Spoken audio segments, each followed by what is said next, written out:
విద్యార్థులను ఉద్దేశించి మాట్లాడాలని కోరుతాము.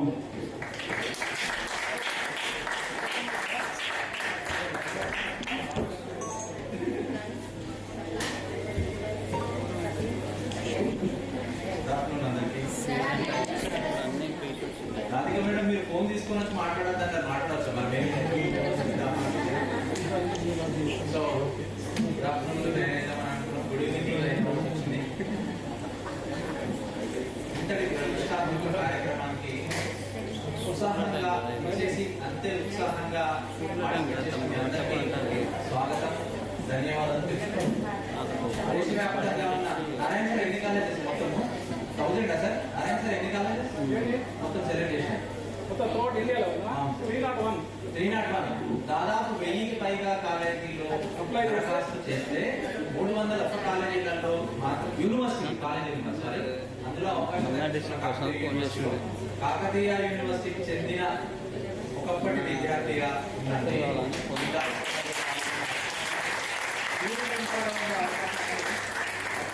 నిర్వాహకులకు ముఖ్యంగా ప్రేమికులు డిప్యూటీ డైరెక్టర్ నెహ్రూ కేంద్ర అంబేష్ గారు, ఎన్ఎస్ఎస్ కోఆర్డినేటర్, మా గురు సమానులు ఆప్తులు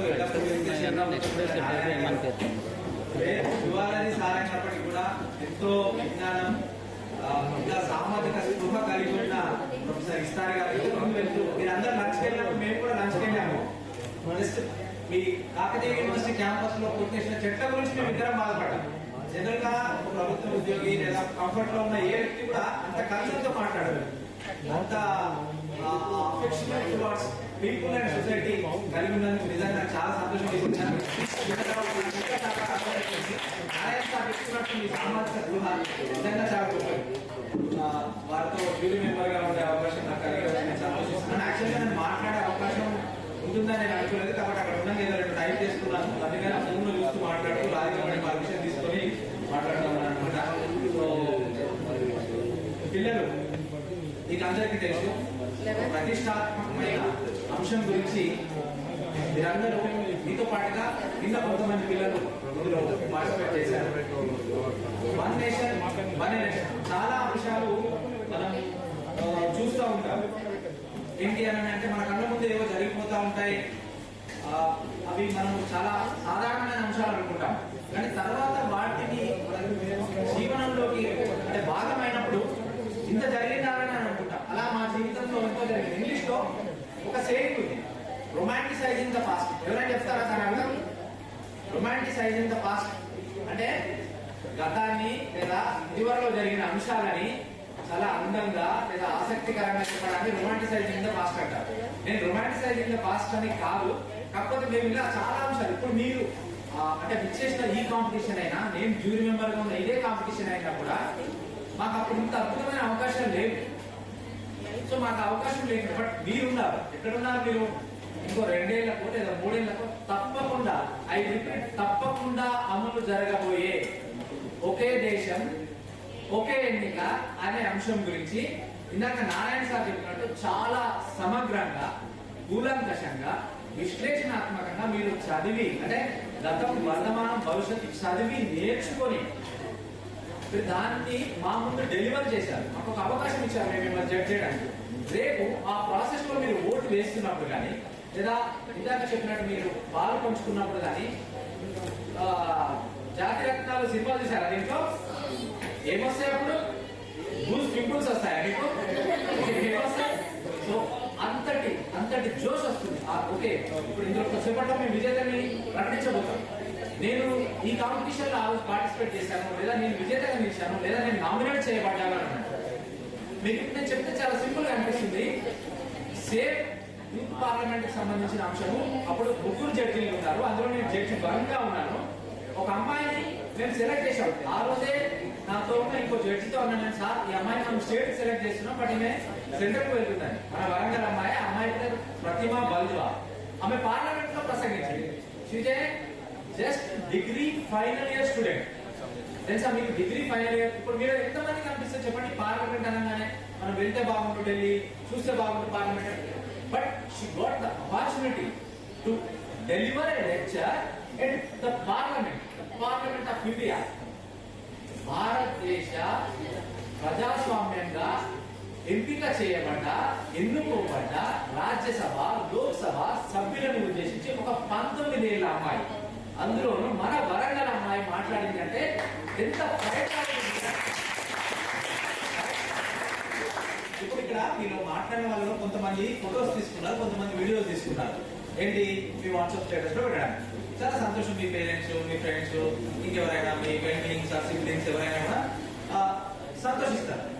అది ఒక్క రోజుకే ఉంటుంది, లేదా 2 రోజులు ఉంటుంది, లేదా ఏదైనా కావాలి. బట్ పార్లమెంట్ లో ఎంపీలు అందరి ముందు, స్పీకర్ ముందు, రాజ్యసభ డిప్యూటీ చైర్మన్ ముందు మాట్లాడిన ఆ అమ్మాయి కాన్ఫిడెన్స్ లెవెల్ ఎలా ఉంటుంది చెప్పండి. సో అలాంటి కాన్ఫిడెన్స్ లెవెల్ ని మీరు సాధించడానికి మీరు శ్రమించాలి. మీకు తెలుసు కదా ఒక పాపులర్ డైలాగ్, మనల్ని ఎవడరా చెప్పండి, ఆపేది అని అనుకుని మీకుంటే మీ లైఫ్ లో కూడా మనకి స్పీడ్ బ్రేకర్లు ఉన్నట్టు, పాత్ హోల్స్ ఉన్నట్టు, బ్లాకేట్స్ ఉన్నట్టు డెఫినెట్ గా ఉంటాయి. మనల్ని ఎవడరా ఆపేది అని ఆల్వేస్ మనం అనుకోవడానికని లేదు. అలా అని మీ అంతగా మీరు ఆగిపోవాల్సిన అవసరం కూడా ఏమాత్రం లేదు. నా స్పీచ్ లలో సాధారణంగా ఇలాగే ఉంటుంది. యాక్టివ్ గా పార్టిసిపేట్ చేసిన విద్యార్థులని నేను ప్రోత్సహిస్తాను. మీ పేరేంటి సార్? శ్రీనివాస్ అండి. శ్రీనివాస్ గారు.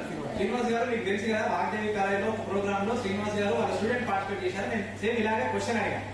నాకు వచ్చిన షాల్ని, నాకు వచ్చిన మెమోని శ్రీనివాస్ గారికి వాళ్ళ స్టూడెంట్ కి నేను బహుకరించాను. ఎందుకు అని అంటే ఆ షాల్ లేదా ఆ మెమోతో ఆ షెల్ఫ్ లో ఒక భాగం అవుతుంది. బట్ నేను ప్రెజెంట్ చేయడం వల్ల ఆ అమ్మాయికి శ్రీనివాస్ గారికి ఒక మెమరీ.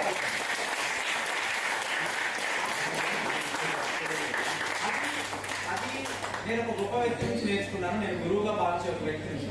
అయితే అలాంటి అవకాశాలు మీకు వస్తే డెఫినెట్ గా మీరు యూటిలైజ్ చేసుకోండి. ఒకవేళ మీకు రాకపోయినా ఇలాంటి పోటీల రూపంలో, ఇలాంటి అద్భుతమైన సందర్భాల రూపంలో మీరు పాల్గొనండి. మీ అవకాశాన్ని వెలికి తీయండి. గెలుపు ఓటమిలతో సంబంధం లేకుండా ఈ ప్రయత్నాన్ని నిరంతరం కొనసాగించండి. నారాయణ సార్ ఇందాక సివిల్ సర్వీసెస్ గురించి, యూపీఎస్సీ గురించి చెప్పారు. రీసెంట్ గా ఒక అద్భుతమైన ఇంటర్వ్యూ నేను చూశాను. 1 మిలియన్ చూసినారు. నేను యూట్యూబ్ దాని గురించి fantabulous interview, gift podcast or gift something ఏదో ఉంది, నేను మళ్ళీ చెప్తాను. ఆయన సివిల్ ఫ్యాకల్టీ. విజయం అంటే మనం ఎలా చూడాలి అనేది మీకు అర్థం కావడానికి చెప్తున్నాం. మీరు ఇంత కరెంట్ టాపిక్ గురించి మాట్లాడారు. 4 సార్లు యూపీఎస్సీ సివిల్స్ ఇంటర్వ్యూకి వెళ్ళి ఆయనే అచీవ్ చేయలేకపోయారు. తెలుసా మీకు, భారతదేశం ప్రపంచవ్యాప్తంగా ఉండే అత్యంత కఠినమైన పరీక్షల్లో తీసుకుంటే సివిల్స్ టాప్ లో ఉంటుంది. దాంట్లో ఇంటర్వ్యూకి వెళ్ళడం అనేది చాలా కఠినమైంది. కానీ దురదృష్టవశాత్తు ఆయన అచీవ్ కాలేకపోయారు. సరే, ఆ పాడ్కాస్టర్ దాన్ని అడిగారు, మీరు ఎలా ఫీల్ అవుతున్నారు? ఇంకా కరెక్ట్ చెప్పాలంటే ఇందాక నేను సరదాగా మిమ్మల్ని కాస్త నార్మాల్సీలోకి తీసుకురావడానికి మాట్లాడినట్టు ఆ పాడ్కాస్ట్ లో తన మీద తను జోక్ వేసుకున్నాడు. ఏమని అంటే, సార్ మీరు సివిల్స్ కి కోచింగ్ ఇస్తున్నా అన్నారు, ఫ్యాకల్టీ అన్నారు, ఇంకోటి అన్నారు, మీరే సెలెక్ట్ కాలేదు కదా అని మీరు నన్ను అడుగుతారేమో. ఇప్పుడు నేను గెలవడం అనేది రిజల్ట్ వచ్చి నాకు సర్వీస్ రావడం కాదు. ఈ 4 ఇంటర్వ్యూలకు నేను వెళ్ళాను అని ఒక క్యాలిక్యులేషన్ చెప్తాడు. ఆల్మోస్ట్ 10 lakhs మెంబర్స్ అప్లై చేస్తే ప్రిలిమ్స్ లో ఇంతమంది పిక్ అవుతారు, మెయిన్స్ లో ఇంతమంది పిక్ అవుతారు, ఇంటర్వ్యూ ఇంతమంది వస్తారు. నేను అక్కడికి చేరాను. అండ్ అక్కడికి చేరి వచ్చిన ఓటమిని నేను ఓటమి అనుకోవట్లేదు. నేను ఇంతమందిని ట్రైన్ చేశానంటాను. సో ఇక్కడ నేను చెప్పదలుచుకుంది సాయి గౌతమ్ గారిని పొగడడం గురించి కాదు, మీరు సివిల్స్ మాత్రమే రాయాలని చెప్పడం గురించి కాదు, ఇంకోటి అంతకంటే కాదు. మీ ప్రయత్నం అనేది మీ అంతఃకరణ శుద్ధితో ఎటువంటి లోటుపాట్లు లేకుండా మీరు పూర్తి స్థాయిలో చేసి అప్పుడు ఓటమిని వదిలేయాలి. మీకు తెలుసా ఏకాంతానికి ఒంటరితనానికి డిఫరెన్స్ తెలుసా? ఏకాంతం అంటే ఏంటి, ఒంటరితనం అంటే ఏంటి? ఇది చెప్పిన వాళ్ళకి శ్రీనివాస్ సార్ వాళ్ళ స్టూడెంట్ లాగా అప్రిషియేట్ చేసినట్టు నేను చేస్తాను. Can anyone please rise your hands. ఏకాంతం అంటే ఏంటి, ఒంటరితనం అంటే ఏంటి?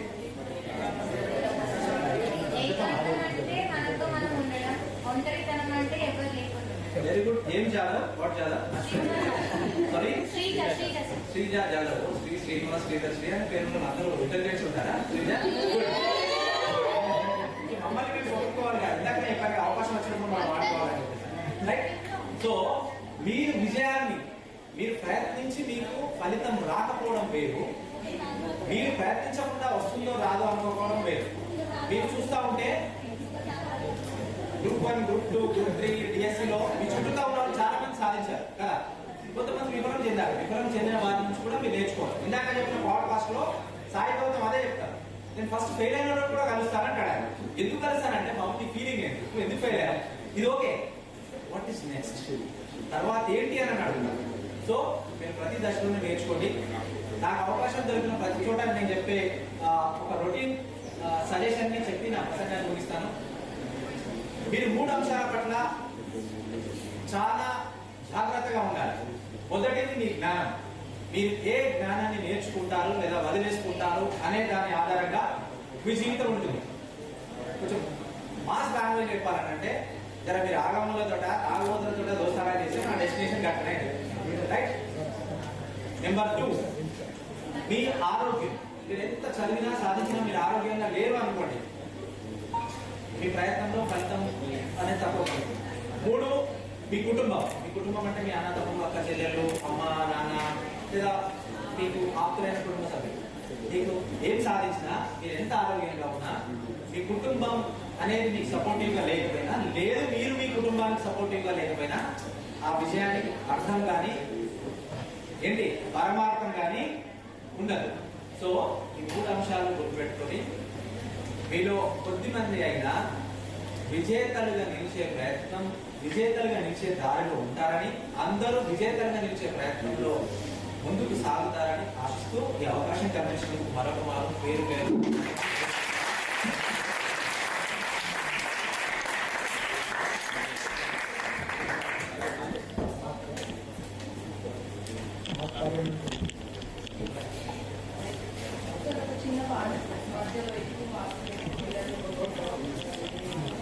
Thank you Sridhar sir. మీ యొక్క అనుభవాన్ని ఇన్స్పైర్డ్ స్పీచ్ ద్వారా మా విద్యార్థులందరినీ మరొకసారి మేల్కొల్పినందుకు నిజంగా ఈరోజు పార్టిసిపేట్ అయినటువంటి విద్యార్థులందరూ కూడా మీ యొక్క అభిప్రాయాన్ని చాలా చక్కగా 1 నేషన్ 1 ఎలక్షన్ అనేటువంటి విషయం మీద మీరు వివరించినందుకు మరొకసారి ధన్యవాదాలు తెలియజేస్తూ